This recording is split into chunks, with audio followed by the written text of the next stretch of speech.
నరం వర్షీయాంసం నయన విరసం నర్మసుజడం తవ అపాంగాలోకే పతితం అనుధావంతి శతశః గలద్వేణీబంధా కుచకలశ విస్రస్తసిచయా హఠాతృచ్యత్కాంచో విగలిత దుకూలా యువతయః.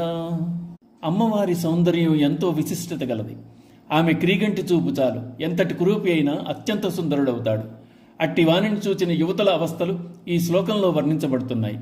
వయసు పైబడినవాడు, సరసం తెలియని జడుడు, నర్మగర్భంగా మాట్లాడడం తెలియని వాణ్ణి అమ్మగాని ఒక్కసారి అనుగ్రహ దృష్టితో చూస్తే చాలు అట్టివాడు ఎలా ఉన్నప్పటికీ వాని వెంట యువతులు, యవ్వనంలో ఉన్న మదవతులు వందలాది మంది పడతారు.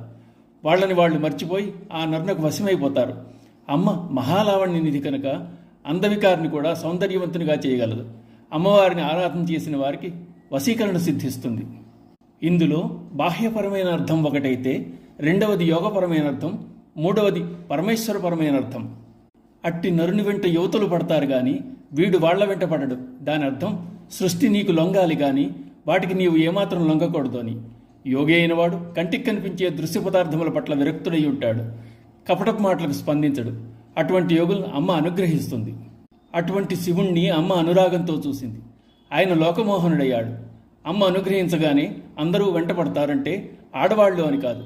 లోకాలలో సర్వసుందరులు శివుని వలచి ఆయన సాయుధ్యాన్ని అపేక్షించిన వారే. ఇక ముళ్ళు అంటే జుట్టుముడి ఆజ్ఞాచక్ర గ్రంథి, వక్షస్థలముడి అనాహతం, మొలనూలు మూలాధార గ్రంథి. విడిపోవడం అంటే బ్రహ్మ విష్ణు రుద్ర గ్రంథులు విడిపోవడం అనేదే భావనగా ఉండాలి. గ్రంథులు ఎలా విడిపోతాయో చెప్పబడింది కానీ క్షుద్రమైన అశ్లీలాన్ని చెప్పటం లేదు. మూడవది పరమేశ్వరపరమైన అర్థం. ఒక స్త్రీ పురుషుణ్ణి ఎలా ఆశ్రయిస్తుందో భక్తులు భగవంతుడిని అలా ఆశ్రయిస్తారు. భగవంతుడిని ఆశ్రయించుకునే యోగులు శివుని వెంట పడుతున్నారు. ఆ నరుడే శివుడు.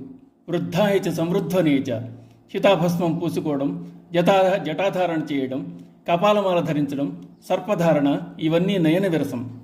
సృష్టికి విముఖంగా ఉండే పరమాత్మ సృష్టికి ఉన్ముఖుడయ్యాడు. అంటే అమ్మవారి దృష్టి పడ్డం వల్లే.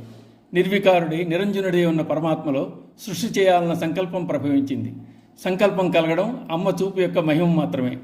అమ్మ ఆ పని ఆయన చేత చేయించడం వల్లనే భక్తులు పరమేశ్వరుని తెలుసుకోగలుగుతున్నారు. అందుకే రామదాసు నన్ను బ్రోవమని చెప్పవే సీతమ్మ తల్లి అంటూ మొరబెట్టుకున్నాడు. పరమాత్మ యొక్క దృష్టి చేత అలా వెంటబడే భక్తుల గ్రంథులన్నీ విడిపోతాయి. ఫలితంగా జీవుడు ఆ పరమాత్మను చేరుకుంటాడు అని అన్నారు శంకరులు. శ్రీమాత్రే నమః.